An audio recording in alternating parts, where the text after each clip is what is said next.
My training is actually in Latin American history, and I came to studying the United States from a Latin Americanist perspective, and that kind of led me to ask different questions about the United States based on the ways that we study Latin America and the topics that we talk about when we study Latin America. I think gave me a kind of insight into thinking about the United States from a different way.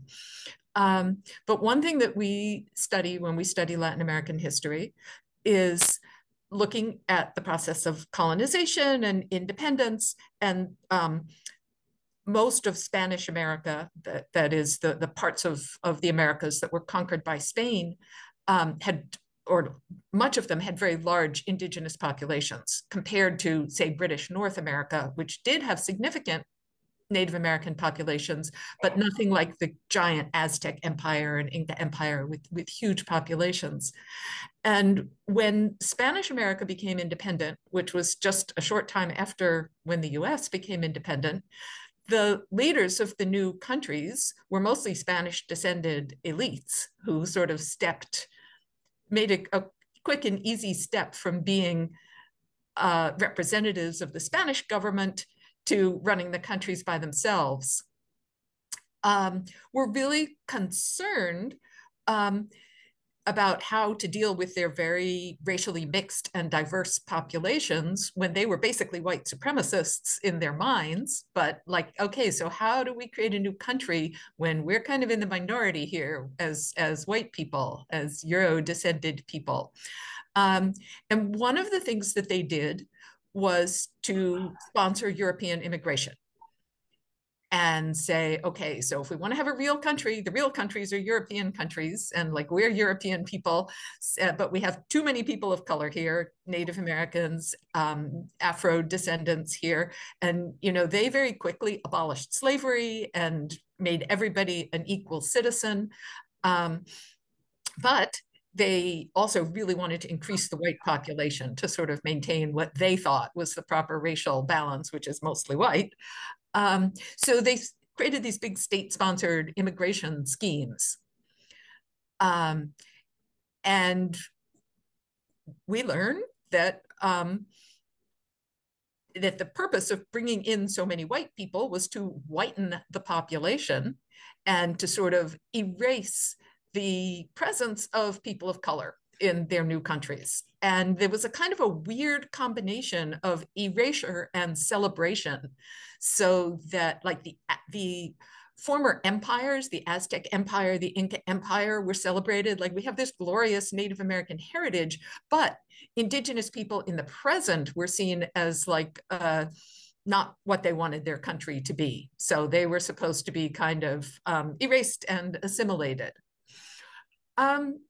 And when I started looking at Latin American immigration to the United States, one of the things that struck me was like, wow, the United States process of independence had a lot in common with the Latin American process of independence, in that the people who led the independence movement were the white elites of the colonizers.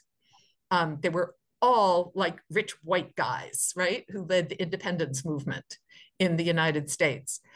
And they shared a lot of, even though they wanted independence from Great Britain, they certainly shared like white supremacist ideas with Great Britain and with Spain and with the people who fought for independence, who led the independence movements in Latin America. But in some ways, in British America, even to a greater extent, that is, they didn't want to abolish slavery, and they didn't want to grant citizenship to people of color. So when the United States was established, it was established very explicitly as a white country. Only white people could be citizens of the United States. And still there was this weird problem. Well, how do we deal with the demographic imbalance that white people are a minority? And so they too engaged in state-sponsored immigration. They created a huge project to bring in white immigrants. And because according to the law, the naturalization law passed by Congress in 1790, only white people could be citizens. They didn't abolish slavery.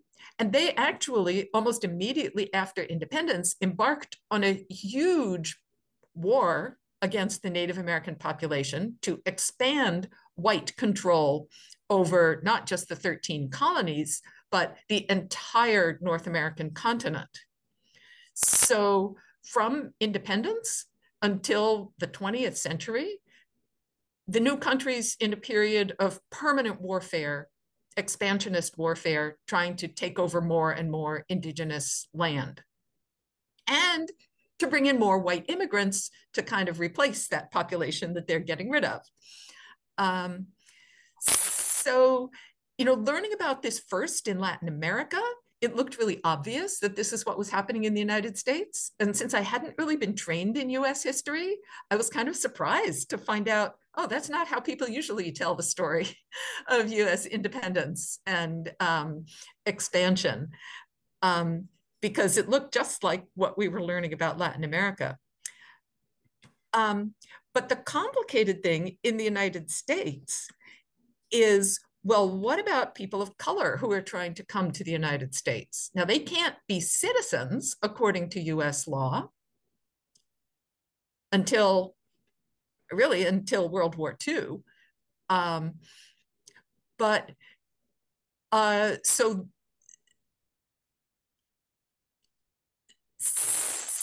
So the United States, it creates this situation where we have a large population of non-citizens in the country and continue to encourage migration from places like China, from Mexico, as laborers who can't be citizens.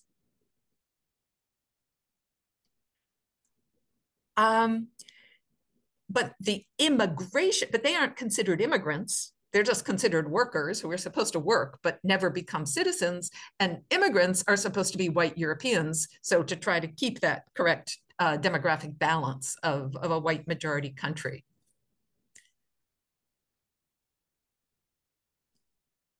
So it's really not until after World War II that all the racial restrictions on citizenship and immigration are removed.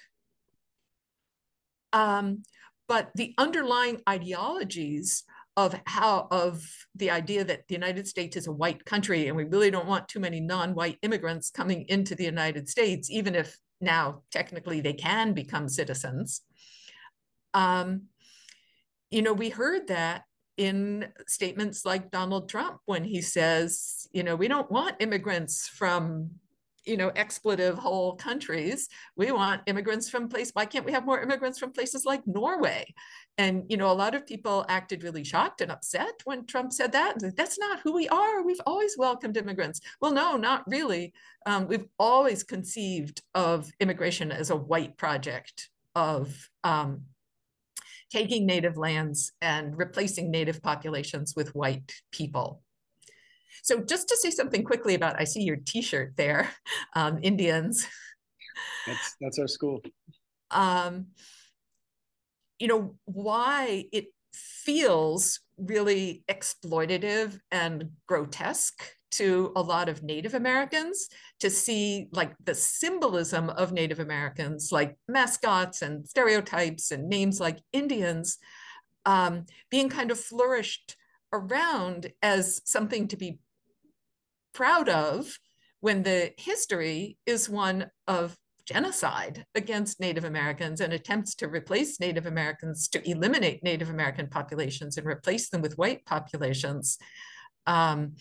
And then to sort of hold up this, oh yeah, we love Indians. It just feels really just almost like another form of erasure. And kind of like what I was saying about Latin America, where the new countries like said, oh yeah, the Aztecs were so great, but we don't actually like the Indian people who live in our countries today.